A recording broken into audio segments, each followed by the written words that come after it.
정부가 전고체 배터리의 세계 최초 상용화를 목표로 2030년까지 민관이 함께 20조 원을 투자하기로 했습니다. 윤석열 대통령은 2차 전지 산업에서 초격차 경쟁력을 확보할 수 있도록 정부가 확실하게 뒷받침하겠다고 밝혔습니다. 임동진 기자입니다. 반도체와 함께 우리나라의 핵심 안보 전략 자산인 2차 전지. 탄소 중립에 따른 전기차의 확산과 디지털 기기 수요 증가에 따라 중요성이 높아지고 있는 만큼 중국, 일본 등과의 경쟁도 치열해지고 있습니다. 오늘 2차 전지 전략회의를 주재한 윤석열 대통령은 높은 기술력과 양산 능력으로 지금 최고의 경쟁력을 갖고 있지만 도전도 만만치 않다며 위기의식을 내비쳤습니다. 윤 대통령은 우선 2차 전지 소재의 안정적 확보가 중요하다면서 특정국에 대한 의존도를 줄여야 한다고 말했습니다. 수산화 리튬과 코발트 등 2차 전지 핵심 소재를 대부분 중국에 의존하고 있는 현재의 상황을 벗어나야 한다는 의미도 담고 있습니다. 또한 윤 대통령은 소부장에서 완제품에 이르는 튼튼한 산업 생태계 조성과 인재 확보에 있어서 지원을 주문했습니다. 특히 성능과 안전성을 획기적으로 높이는 기술 혁신으로 초격차를 유지해야 한다고 강조했습니다. 정부는 2030년까지 민간과 함께 20조 원을 투자해 2차 전지 혁신 기술 선점에 나설 방침입니다. 첨단 산업 전선에서 우리 기업이 추월당하지 않고 우위의 격차를 확보할 수 있도록 확실하게 정부가 뒷받침하겠습니다. 아울러 다음 주에 있을 방미 주요 의제 중 하나인 인플레이션 감축법 IRA와 관련해 우리 기업들이 미국 시장에서 더욱 확고한 입지를 다질 수 있는 기회가 됐다며 민관의 협력을 당부했습니다.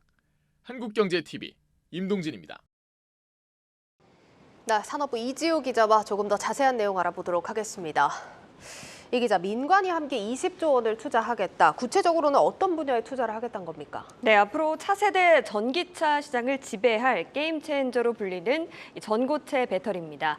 정부가 국내 배터리 3사와 함께 2030년까지 전고체 배터리 개발에 20조 원을 투자하겠다라는 계획을 내놓았는데요. 전고체 배터리는 전해질이 액체가 아닌 고체로 되어 있습니다. 그만큼 화재나 폭발의 위험이 거의 없고 에너지 밀도가 높아서 성능 역시 뛰어난 것으로 알려집니다. 이미 전 세계에서 전고체 배터리 개발에 나선 상황이죠. 업계에서는 이 전고체 배터리를 누가 먼저 상용화하느냐에 따라 시장의 판도가 바뀔 거라고 전망을 하고 있는데요. 그간 연구 개발을 강화해야 한다는 목소리가 나왔던 만큼 정부 차원에서 적극 지원하겠다는 겁니다. 네, 이 전고체 배터리는 국내 배터리 3사가 모두 개발하고 있는데 실제로 양산까지는 좀 얼마나 걸릴 것으로 예상되고 있습니까? 네, 혹시 얼마 전에 열렸던 코엑스에서 열린 인터배터리 행사 기억하십니까? 네. 그때 SK온이 전고체 배터리 시제품의 전 단계죠. 개발품 모형을 전시하기도 했습니다. SK온은 물론 LG에너지솔루션, 삼성 SDI 등 국내 배터리 3사는 전고체 배터리 개발에 이미 나섰는데요. 기술적으로 가장 앞선 것으로 알려진 삼성 SDI는 2027년 상용화를 목표로 하고 있고요. SK온은 2028년, LG에너지솔루션은 2030년 이후를 상용화 시기로 예상했던 상황입니다. 현재까지 가장 많은 전고체 기술을 보유한 국가는 우리나라가 아니라 일본입니다. 니혼게이자의 신문에 따르면 지난 2000년부터 지난해 3월 말까지 전고체 배터리 특허를 가장 많이 보유한 곳은 도요타고요. 2위나 3위 역시 파나소닉, 이데미츠코산 등으로 모두 일본 업체입니다. 우리나라가 지금의 배터리 시장 주도권을 계속해서 가져가려면 일본을 따라잡아야 한다는 얘기인데요.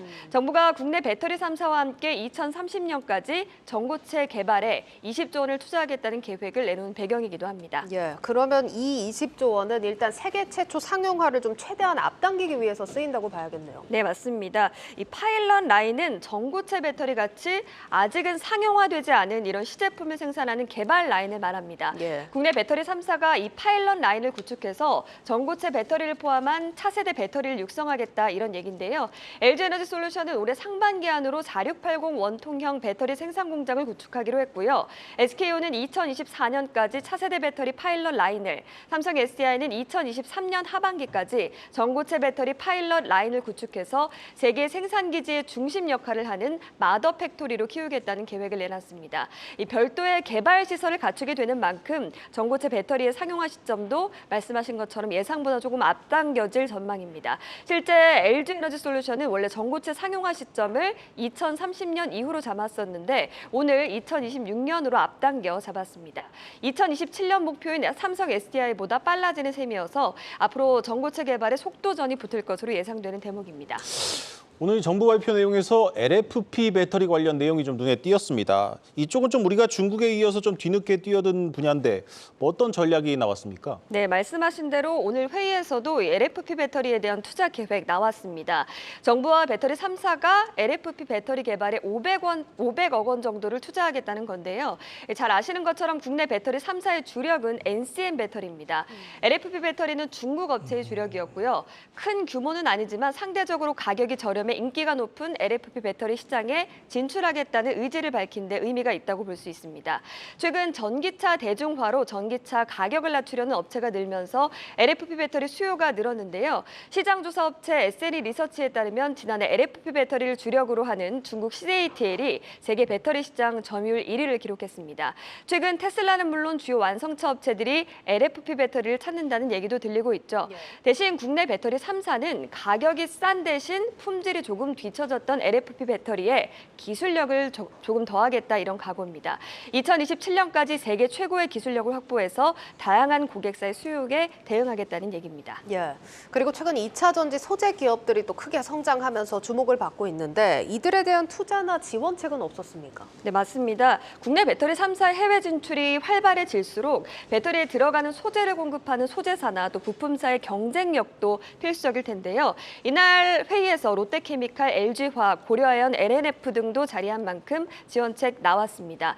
정부는 국내 소재사가 투자를 늘릴 수 있도록 투자 세액 공제율을 대기업은 8%에서 15%로, 중소기업은 16%에서 25%로 대폭 상향했습니다. 기존에는 니켈 함량이 80% 이상인 하이니켈 양극재용 소재에만 적용됐는데 앞으로 2차 전지용 광물 가공 전체로 확대 지원하겠다는 계획을 밝혔습니다.